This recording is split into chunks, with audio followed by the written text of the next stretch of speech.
Okay, guys, can everyone hear me okay? Excellent. Well, yeah, thanks again for coming. Time for a bit panel discussion here. The theme for tonight's panel discussion is Beyond the Buy button, which really aims to kind of focus on the ways in which you can keep customers coming back again after that initial purchase, growth through retention, if you will. As with all of these events, though, we like to kind of keep it a free-flowing discussion, and your voice is very much welcome. We definitely want to hear from you in terms of questions and your own opinions and thoughts that you might have about specific points that we're making. So I will throw out to you at points, but please do feel free to chuck a hand up. I might ask Alan maybe to be my roving mic guy. So we've got a roving mic which can come over to you if you have a question. I'll help to try and coordinate that as best I can. But joining me on the stage tonight for the panel discussion are Gillian Crawford, who is founder of online jeweller Lily Blanche.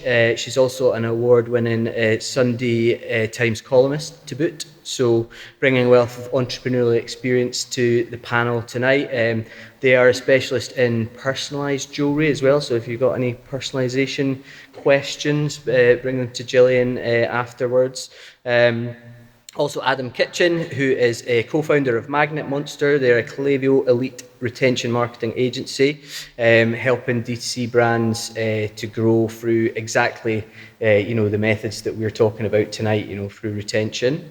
And finally, Alan Noble, who's digital acquisition manager at the paint brand Tequila, who are, I can never say it properly, I'm probably murdering that, but they are a client of ours at Digital 6, and they've got a big B2B component there. So if you've got B2B questions, Alan's your man at the end as well. So a big hand for the panel, and thanks very much for coming.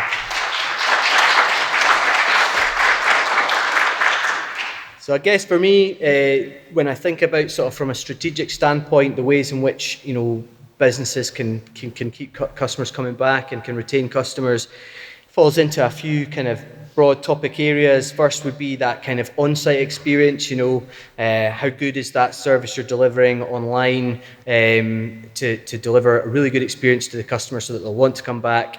That might be in pulling levers like personalization, loyalty programs, subscriptions, basics like your service-related messaging, your chatbots and ways interface with your customer service teams.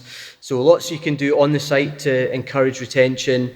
The next kind of key areas once they move kind of past that point is, channels and comms. So, the usual suspects of email, maybe SMS, clever things that you can do with remarketing, different ways in which you can kind of deepen the experience between your customer and your product or your brand.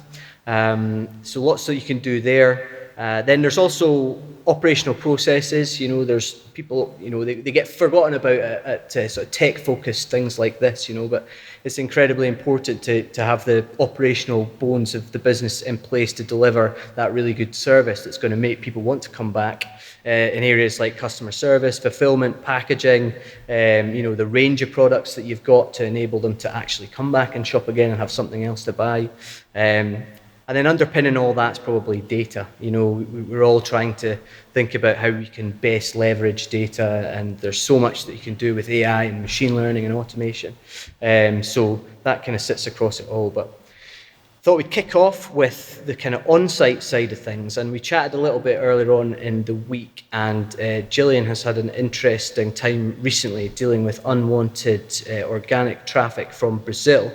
Unwanted organic traffic is not normally a problem that most people would have, normally trying desperately to get organic traffic. But I think during the process of diagnosing this and figuring out a way around it, Gillian made a bit of a revelation about the website and the performance and their approach to it.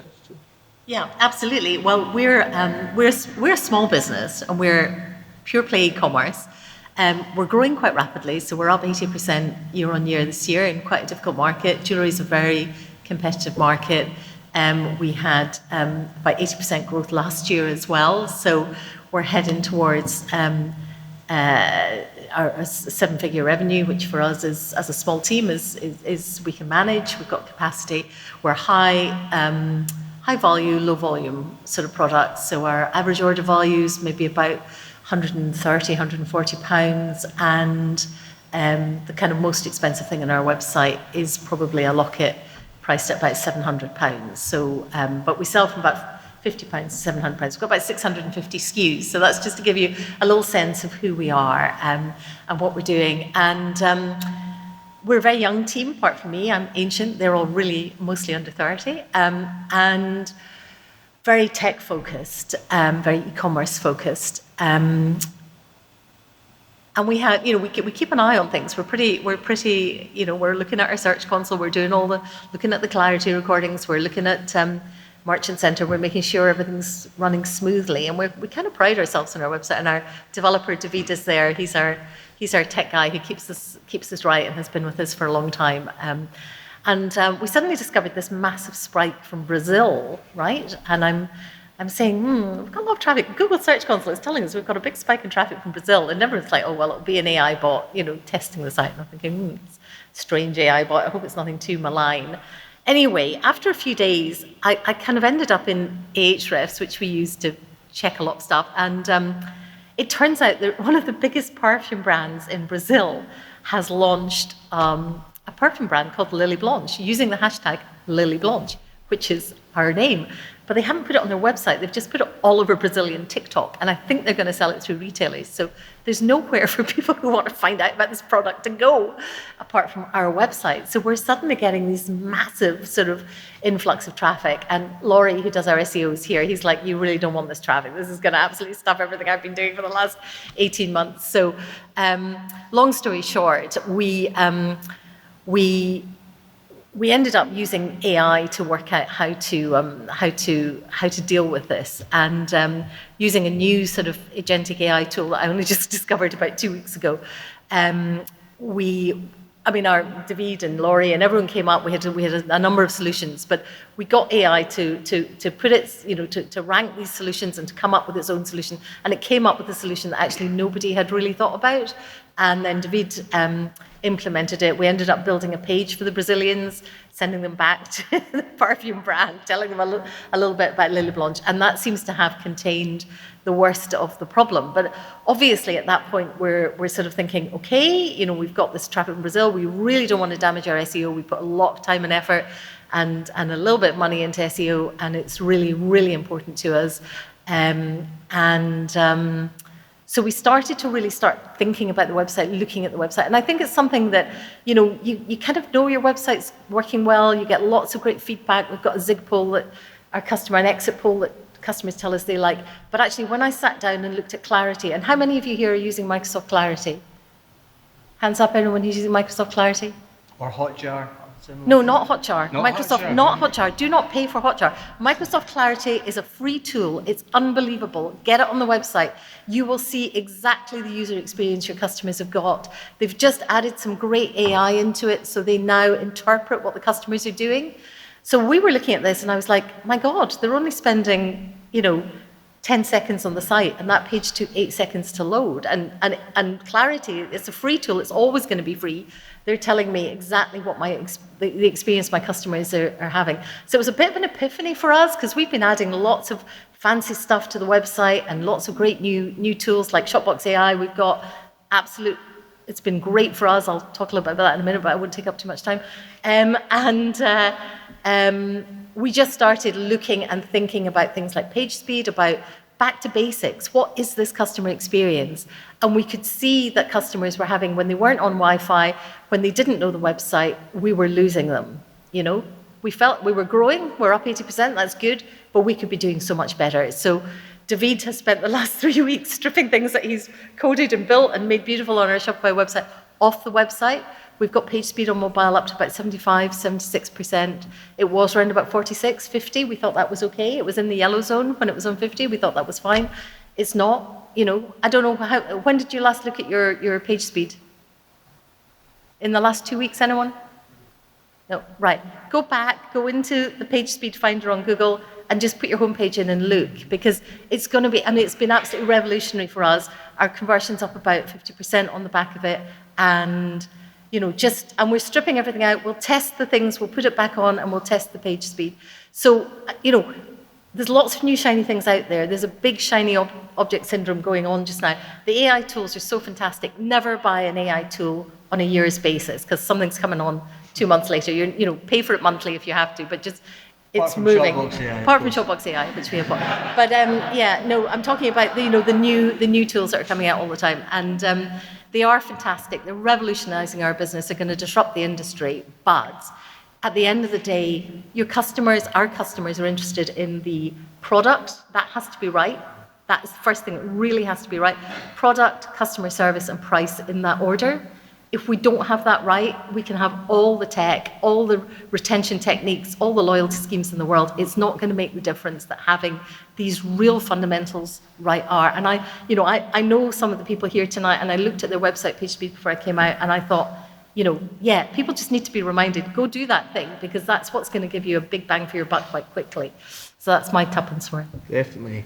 No, I think it's a great point, and I kind of thought about that as a point when I was putting things together, and I didn't want it to be a cop-out of we're here to talk about the subsequent transactions, but really what you want to work on is that first transaction, because if that first transaction is tatties, then you're going to really struggle to convince somebody that they want to come back and do that again. But, it's almost reassuring in a way that the sort of CRO activities that you're undertaking and the work that you're doing to focus on that first conversion will definitely have an impact on subsequent conversions.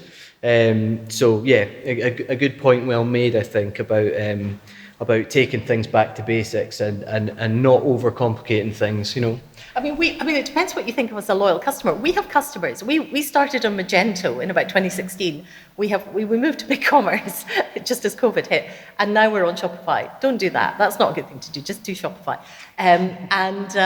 We have customers that phone up and say, we're a regular customer, and I'm going through, I can't find them, and they last bought 5 years ago on Magento, but they think of themselves as a regular customer. We don't think of them but 80% of our customers are always new customers. So, that's where we're at. Definitely. Well, it's a great place to start. I think, another one of the kind of key things you can do with on-site is some form of loyalty program, and that's probably a kind of a slightly obvious one when talking about this subject. But Alan, with Takurla, B2B is a big component of it, and with that, smaller customer base that have a higher value, that that must be critical. That ability to kind of keep them coming back. So loyalty, a big thing for you guys. Yeah. So when you said the topic was beyond the buy button, the first thing that came to mind was the Pro Club, because that's our program for how we engage our trade audience and get them involved. So it's got a lot of touch points from digital coming to offline. And it's a very sensitive group because our trade program has 7 different pricing tiers, and then you've got the retail one on top. So it's being cautious about how we connect to these people and don't alienate people who are on different tiers, and how messaging is. So we've got to be very careful how we do it. So when it comes to retaining customers, it really comes down to our offline teams. So our customer service team and account management team, they nurture these people, make sure that they are having their needs serviced, any objections are handled, and then we take the information that they have and then feed that back into the digital experience so that that information is going full circle. It's really it's quite challenging to market to them individually. The best way we've found some of them is tier specific emails, so they see their actual pricing, rather than just one generic email, or things like this. It's quite a challenge. We found that technically from a technical standpoint when dealing with B2B businesses, the sort of tools that you might reach for to automate a lot of this stuff. It can't understand that there's 8 different prices that somebody could potentially have. It can't see all those. It can't surface them. So you've got to be quite careful in terms of the tech that you're choosing to make sure that it can handle those differences. And and while we would all love to automate everything, and for that to be the case, the reality is it's not possible for all of us, for all businesses, for every single instance. So you do need to kind of go back to like the way you're saying, which is like manual segmentation of the emails based on customer groups, Yeah, and we have people who've been able to log in to the accounts as well, and then all the product pages update to their custom price, and so then their experience over the site, they just see their version of it, and that helps a lot. And even like analysing churn and looking at why customers are dropping off, and price is often a big reason for that. I guess the challenge is, when you actually do ask customers what it is that they want, and we feel like in these sorts of roles that we should be delivering the best quality content, all the video content on site, investing a lot in that, and then you ask them, and they come back with, it's just about price, really. And it's like, well, is it really though? Because everybody's the price. Is it about price really? It's got to surely be about that extra level of service, even if they're not telling you that, Yeah, I think it's price is big, but then it comes down to service. It comes down to the technical advice. That we've got a lot of like really talented people there who know like decades of experience in paint, and they like advise on application and product selection, and the thing is, being a Finnish brand, the product names don't help, so like that's I've been there nearly 3 years and I don't know what half the products do, so I think they're paints, but yeah, it's that's it. We were talking about this as well earlier on in the week, in that people are worried about AI taking jobs, and particularly in our industry, but a lot of the time I think the way that we're using them, it is not replacing a person, it's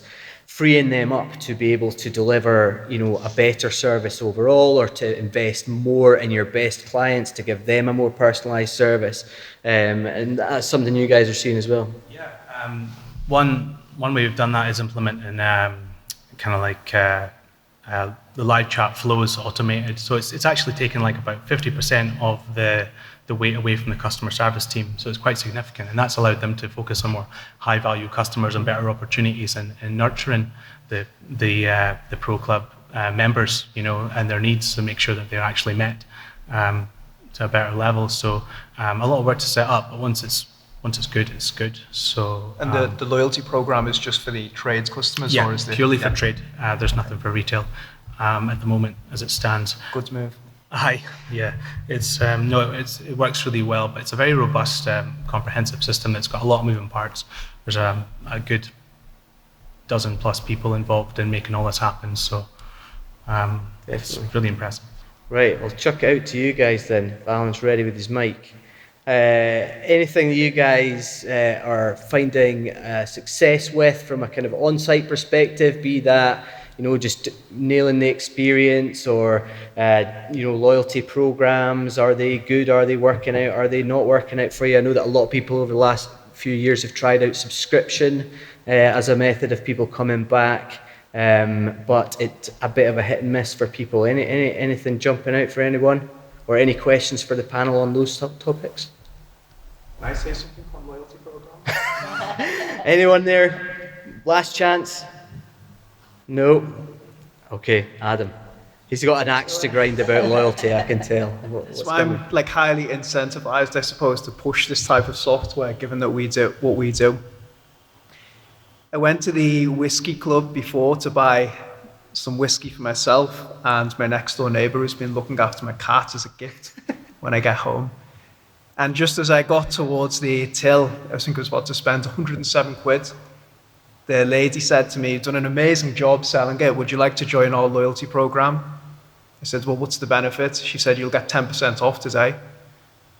They just lost 10% of the margin on the sale for no reason whatsoever. Yeah. Now think how many times she says that on a daily basis. If their AOV is around £100, that's a huge amount of profit every single year for people who are already going to buy. Yeah. So I think if you look at the data for most D2C brands, you're going to lose 80 to 60% of your customers. They're never going to come back and buy again. Yeah. Yeah. All the loyalty program is doing is eroding your margin. They're confusing for customers. Most of them don't understand them, points-based systems especially. And they're very, very difficult to measure the impact of, because most people roll them out to all the customers. There's no holdout testing, so you can't see any incremental impact. And then the way they quantify that they're working is saying, well, look how many points were redeemed from examples like myself who were just going to buy it anyway. So I think they're a terrible decision, and I think it's one of the worst pieces of software. But I think if you have a highly specific use case like trade or paid memberships, I think they have some application there, but I think for most stores, a complete waste of time and money. Yeah, it's hard. A lot of businesses, I think, struggle with margin, in these sorts of activities. Is, if it's all about discounting and you don't have big margins, then, what are you going to do? So, I mean, most people are giving away 10% on the pop-up and then points on top of that as well. Yeah.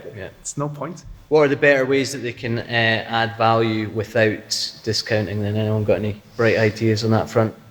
Well, we're quite lucky on that front because our customers, we're personalizing lockets a lot of the time. So they're giving us their photographs. So we're connecting with customers at a time of really high emotion in their lives. So our customers, new babies, weddings, birthdays, anniversaries, when people die, and they're very emotionally heightened.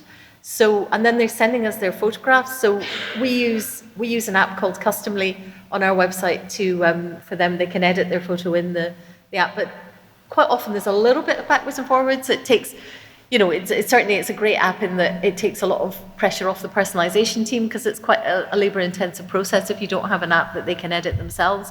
But sometimes you're wanting to just double check with them or they ask you a question.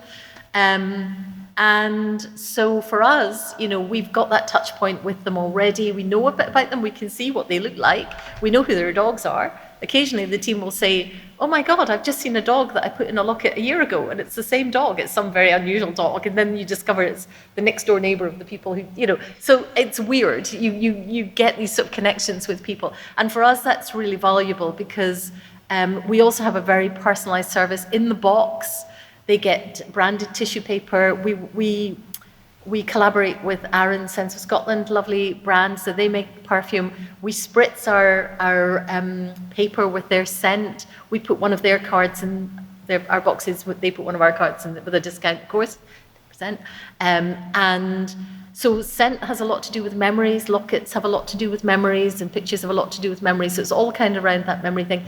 They get free gift wrap. They get a luxury gift bag. They get a ribbon-tied gift box. Everything is done really beautifully. It's all sealed with a nice foil sticker. So when they get this box, it's a real experience, and we get a lot of feedback on the scent. We get a lot of feedback on the presentation. Nearly everyone who gives us a 5-star review talks about not just the jewellery, but the packaging and the presentation. And that kind of makes us memorable if we can keep that consistency across.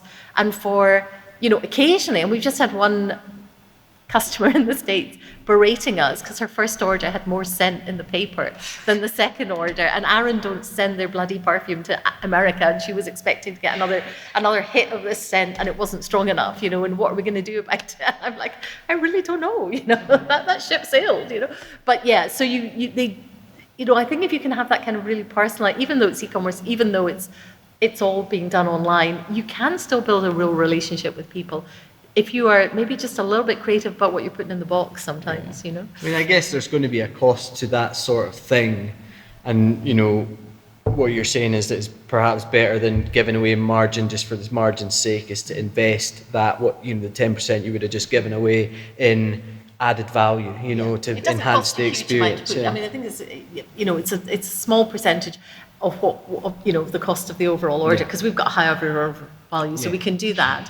But they know that if they're gifting, they know the person they're gifting to will get that experience as well, and that's really valuable to them. So if they don't want to pack it and send it, they know they can buy from us. We'll send it direct to their friend or their relative, and they will also have that lovely gifting experience. Yeah. That really helps us with retention and bringing people back to the website, for Definitely. sure. What about you, Alan? Is there anything that you're doing to enhance the unboxing experience with the paint, or is it just... with sample pots, we've got custom boxes where it would be like up to 3, or I think it's 1 as well, where it's like a paintbrush would be included if you bought 3. So that gives you that, and there's like QR codes I think on there for like a discount after if you were to. So it can work, But I think one challenge definitely in paint is upselling from sample pots to full tins because people try a lot of stuff and then it's converting someone from that stage to the next, can be tricky. Do you have any automations at play? Anything in there? Yeah, we're remarketing to people across all channels, but that goes beyond trade. That's, I suppose, more retail, because they're the ones that are buying the sample pots more largely.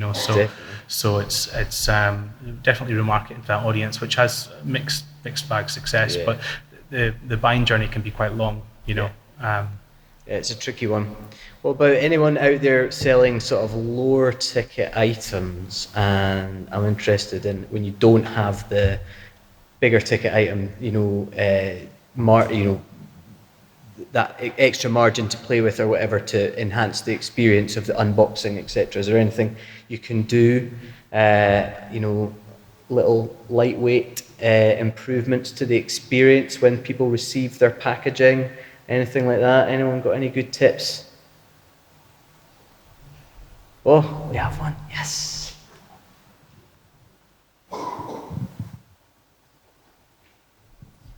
So we're definitely high volume, low value, and it's definitely not adding to the unboxing experience at all. It is probably quite the opposite, but what we do and what we've kind of championed over the last couple of years is making sure that the after sale's still there. So it doesn't matter that you're buying a $4.99 bird feeder. The touch point's there. So we will connect with the customer through email marketing, through social channels, even through to the postal label. We're predominantly an Amazon seller, and that's the only way we can really communicate with our customer, because there's so many rules and regulations. So it's thinking outside the box that, we might just be putting a postal label on top of the bird feeder and sending it out by Royal Mail.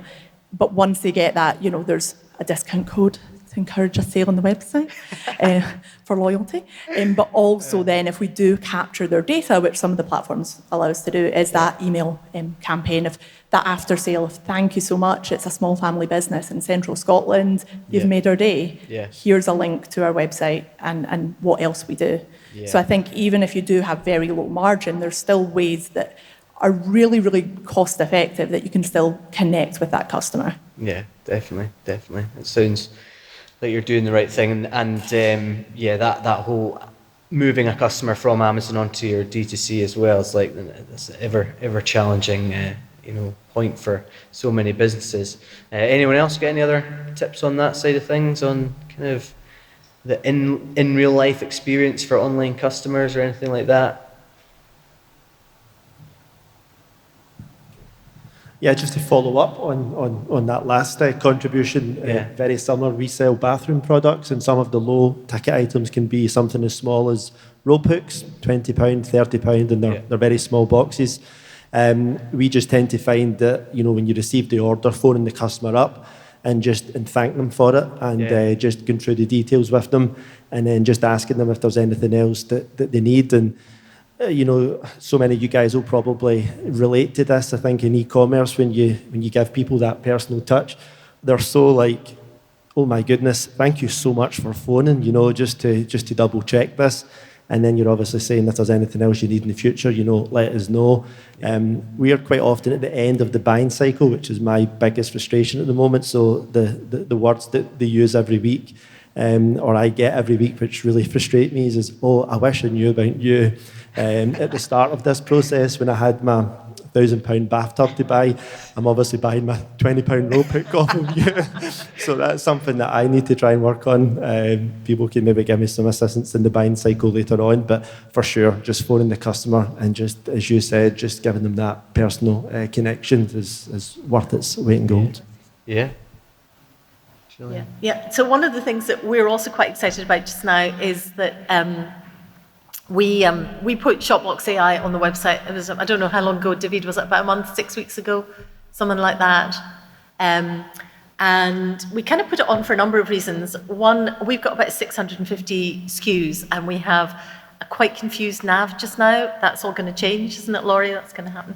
So, but it is, we don't have a great navigation, and most people are coming to us from a Google ad or coming straight to a product page. Product pages have been enriched, so I hope that's going to work. But they just don't know what else there is on the website, and we have a lot of different lockets, and we have a lot of other things. We've got men's jewellery as well. It's another sort of thing that we've brought in, which has been really successful for us. And it was a bit haphazard, but we did it. So Shopbox it has been great. I mean, it wasn't just for the sales experience and the user experience, but also for the SEO experience. So we're discovering that our bounce rate, we have a KPI sheet, so we look at 150 touch points on our business every week, which sounds like a lot, but different members of the team do it with all the socials, all the financials, all the marketing, and all the sort of visitor numbers are on this KPI sheet. So we're always looking at it, and we track the bounce rate every week, and we can see the bounce rate going down since Shopbox AI came on the site. So people are staying a bit longer, they're going for a few more pages, that's great, their time on site is a bit longer. It's all incremental, but that all feeds back into the Google algorithm. That then gives a better boost to us, a better experience for them.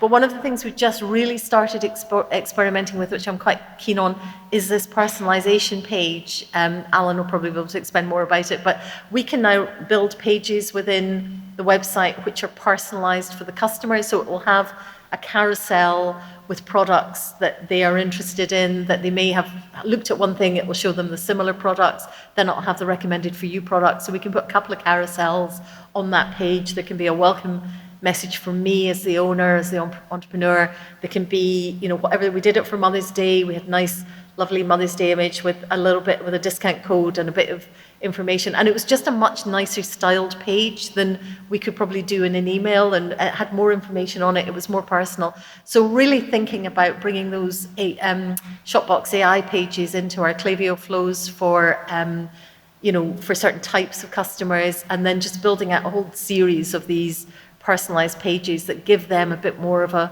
kind of personalized experience on the site. So we haven't done it yet. We've only just experimented with it, but I'm quite excited about what that might do for us, bring to us. Definitely. It's kind of just, I think personalization is always going to be a big buzzword in this area, because people do really respond well to it, and there are the really invested in giving somebody a call, or the one I always like is getting the handwritten note in the box. First time I got one of those, I was always like, no way, that's so cool. And that's, it comes back to these, you need the automated tools to be doing as much of that as possible, taking on the heavy lifting, so that then you've got resource in order to invest more time in the more kind of labor intensive side of it. I think I'll probably move on to the comms side of things. Obviously when people talk about retention and repurchase, email is usually, the number one channel on people's lips. And Adam, it's your kind of bread and butter. I know when we were talking earlier on in the week, you were talking about, the seismic changes that are really incoming in the industry, and, means big changes for the agency, but also undoubtedly big changes for the customer. Do you want to talk a little bit more about that and what you think people can expect to come down the line in the world of email?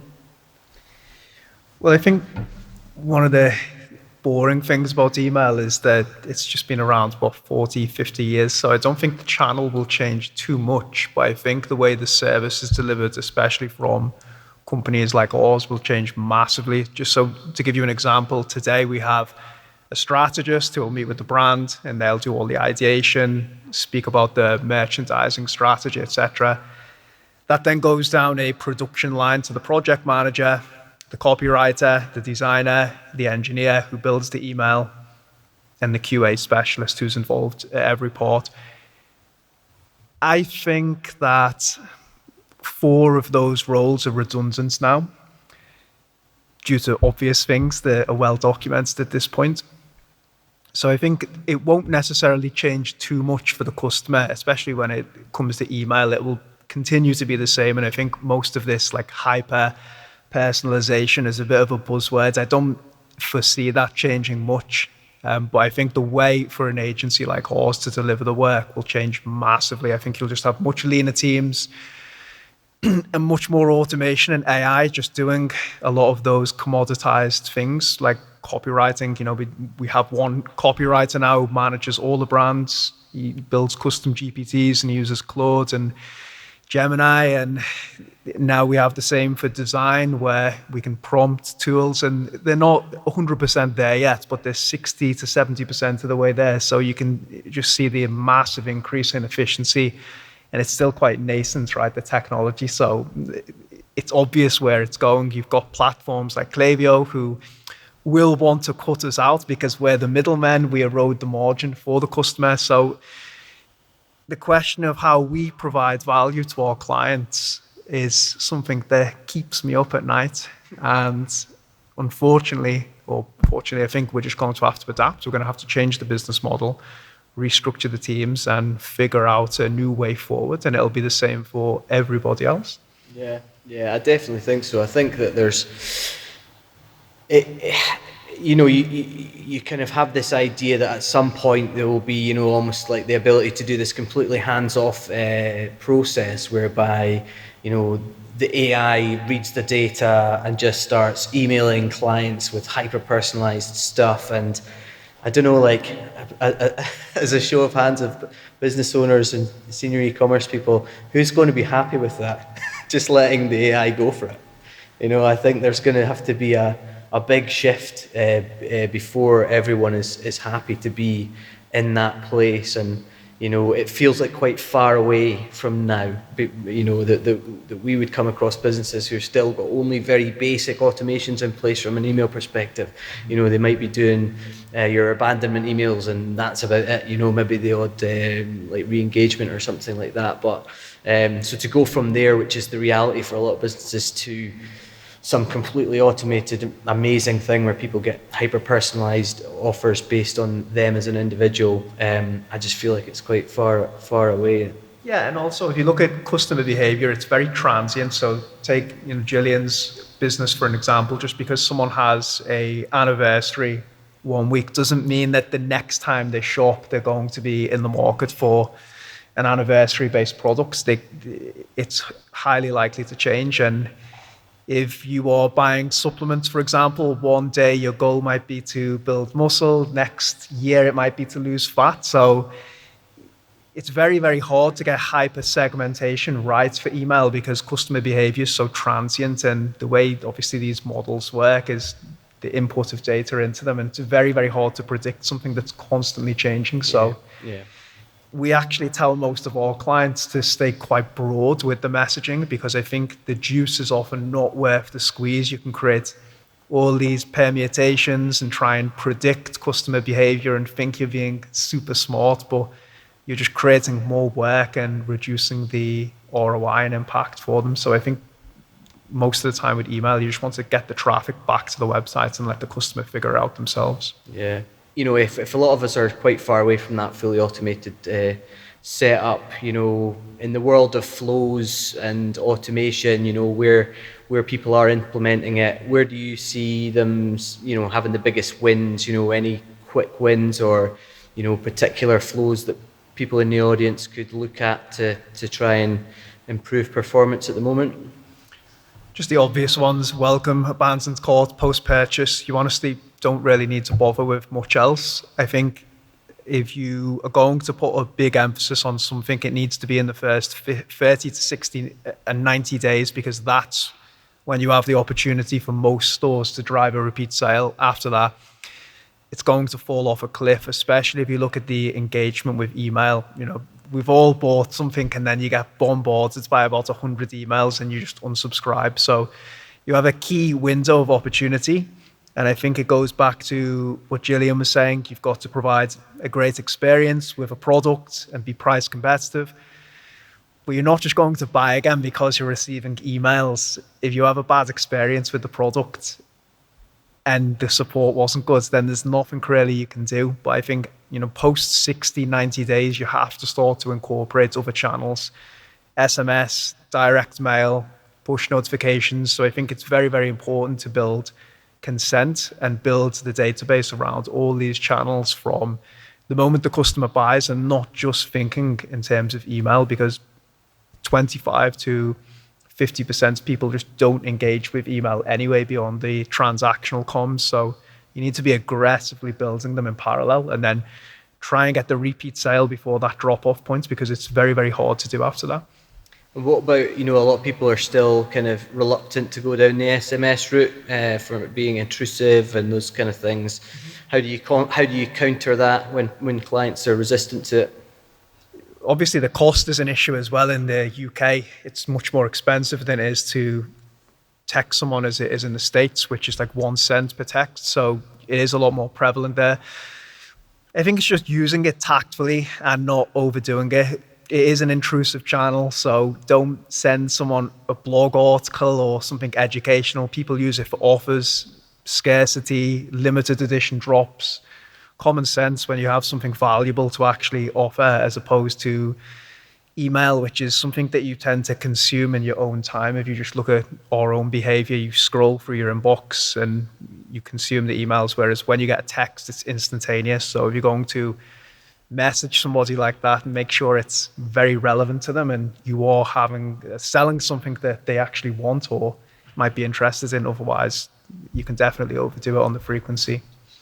Yeah, we also just explored SMS the past few months and found that it's a really good channel. It's like how many times you get an email and you just swipe it away, but you get a text, you tend to open them. So, but also segmented by audience, with trade getting specific language and offers and retail getting their own as well. And they worked really well. It's converting really well, but it's just another touch point to remind people of, like, a promo is ending in 24 hours. It's a fantastic one, or something's happening, so. Yeah, particularly with the cost thing, it's about putting it at a point. Maybe you try email first, then you follow up with text, those kind of things. I will say something interesting. I know, so there's a guy, Soma, who owns Record, and that's a text messaging platform. Now, it is different for the UK because it's about 10 to 11p per message, so it is very expensive. But he's done a lot of interesting tests on holdout testing, where you just send an email to someone, and I would advocate this before, and then you go up and send the SMS if they don't respond. He's sending the emails and the SMS together in tandem and generating a lot more revenue than just sending the email alone. So I thought that was very, very interesting, and ultimately that's the name of the game, right? That's it's e-commerce, we're here to sell. Gotta test it, can't assume. From a flows perspective, I know that one of our clients is a soap brand. They have a lot of success with that consumable type product of timing it so that once they're likely to have used the initial bottle they've bought, then you time an email with the refill, and it is wildly successful for them, and just so I think there are quite a few examples like that which would be maybe specific to your product, where if you think a little bit deeper about the life cycle of that product after it leaves you, then you can come up with some sort of neat little flows that are maybe slightly out of the ordinary. Quick one to add on that, actually, might be interesting. I think the transactional touch points are highly underleveraged because everybody wants to check where their order is. So it's a very good opportunity to get people back to the website, because those emails have 10 to 30% click rates, whereas a conventional email is 1 to 2 if you're doing a decent job. So you have to really be proactive in trying to go for the second sale in the first 7 to 14 days, in my opinion, because it's just dropping off like a cliff after then. Yeah, that's interesting. It's so soon again, but I guess recency is a massive factor. Does anyone else have any final questions? I'm conscious that you need to eat and drink more, so I'm tempted to call it there, unless anyone has any other questions for the panel or anything else they'd like to enlighten us with. No? Okay, well, thank you very much to the panel. Thank you to all you guys. It has been great chatting with you. And please do eat, drink, and be merry.